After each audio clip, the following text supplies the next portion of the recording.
Halo semua, salam sejahtera Malaysia. Selamat datang ke channel Fels Lifestyle. Tuan-tuan dan puan, berkaitan dengan isu rasuah yang melibatkan nama 8 adun di Sabah. Akhirnya ini satu keputusan terkini daripada Ketua Pesuruhjaya SPRM, Tan Sri Azam Baki. Walaupun ramai rakyat Malaysia, khususnya di negeri Sabah, yang berkata mereka benci dengan pemimpin-pemimpin yang rasuah, kaki sakau. Khususnya di negeri Sabah memang kalau ada pemimpin politik yang terlibat dengan rasuah, sudah pasti menjadi bualan oleh netizen, menjadi bualan oleh ramai orang. Ada yang kata mereka perlu dihentikan, perlu dipecat, perlu ditangkap dan sebagainya. Namun kita tunggu saja prosedur yang sepatutnya. Apa yang akan berlaku? Sekiranya benar 8 adun di Sabah ini yang didakwah dituduh terlibat dengan rasuah. Nah, akhirnya ini satu lagi keputusan terkini daripada SPRM melalui Tan Sri Azam Baki sendiri. Ramai salah faham prosedur mengenai pemberi maklumat perkongsian daripada Malaysia kini.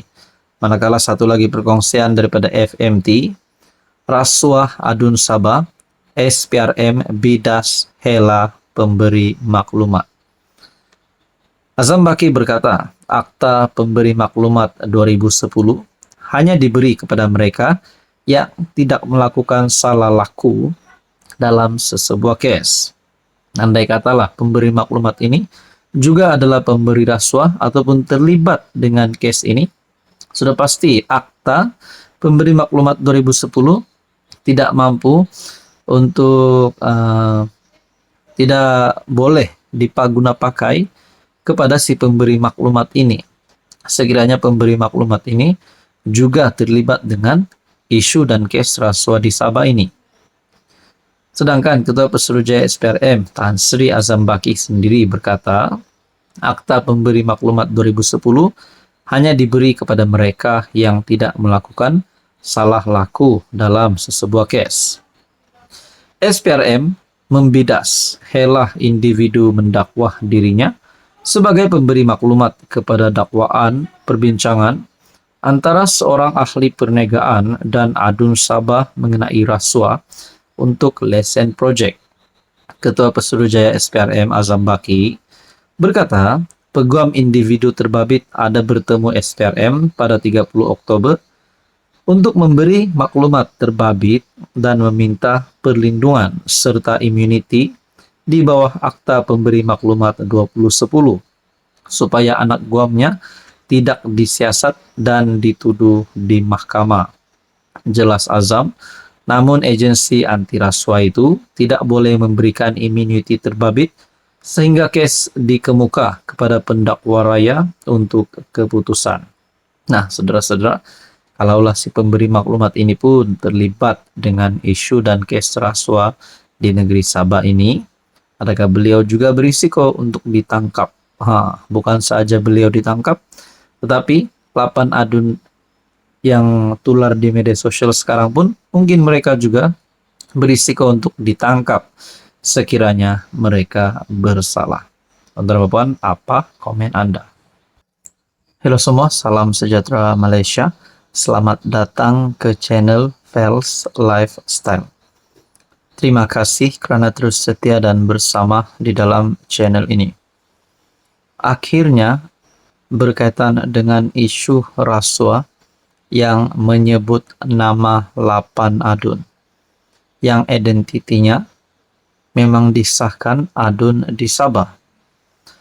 Akhirnya berkaitan dengan isu kes rasuah di Sabah ini yang menjadi perbualan ramai orang.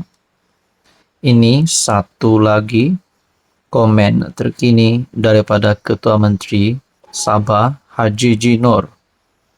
Walaupun sebelum ini ada yang berpandangan ini adalah untuk melemahkan kerajaan negeri JRS.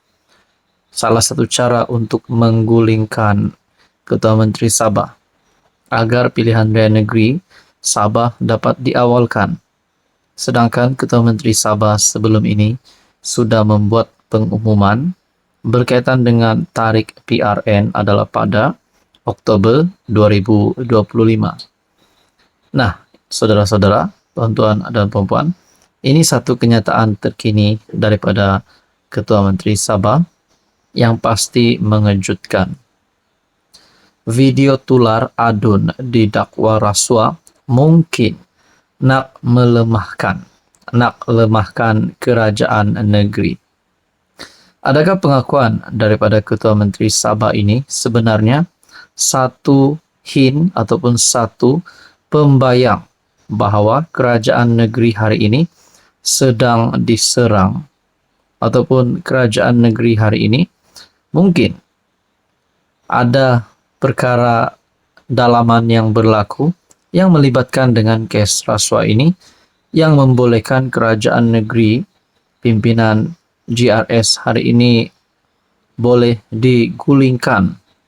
Saudara-saudara, Ketua Menteri Sabah Haji Jinor berkata, video tular membabitkan adun yang didakwa membincangkan rasuah baru-baru ini mungkin bertujuan untuk melemahkan kerajaan negeri. Haji Ji berkata, setakat ini dia masih belum menonton video terbabit, tetapi menyerahkan perkara itu untuk disiasat SPRM. Ini susah untuk saya komen dan saya tidak boleh komen secara lanjut. Saya serahkan kepada pihak berwajib untuk menyiasat hal ini, kerana ini disifatkan mempunyai motif tertentu. Ini mungkin bertujuan melemahkan kerajaan, tapi saya ingin tegaskan bahawa kerajaan negeri hari ini kekal kukuh perpaduannya dalam Gabungan Rakyat Sabah dan juga Pakatan Harapan PH+. Ini cukup mantap, jadi itulah kedudukannya. Kita tunggu penyiasatan daripada pihak berwajib, katanya di lapor harian Metro. Malaysia Kini baru-baru ini melaporkan sekurang-kurang 8 rakaman video mengaitkan beberapa adun sebuah negeri yang didakwa membincangkan rasuah bernilai ratusan ribu ringgit yang diberikan kepada mereka sebagai balasan untuk mendapatkan projek.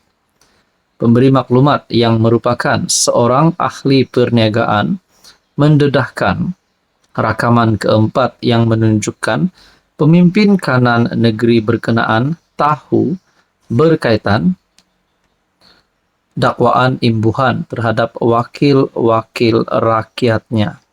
Saudara-saudara yang amat saya hormati, ada dua sahaja persoalan yang utama di sini secara pandangan daripada saya.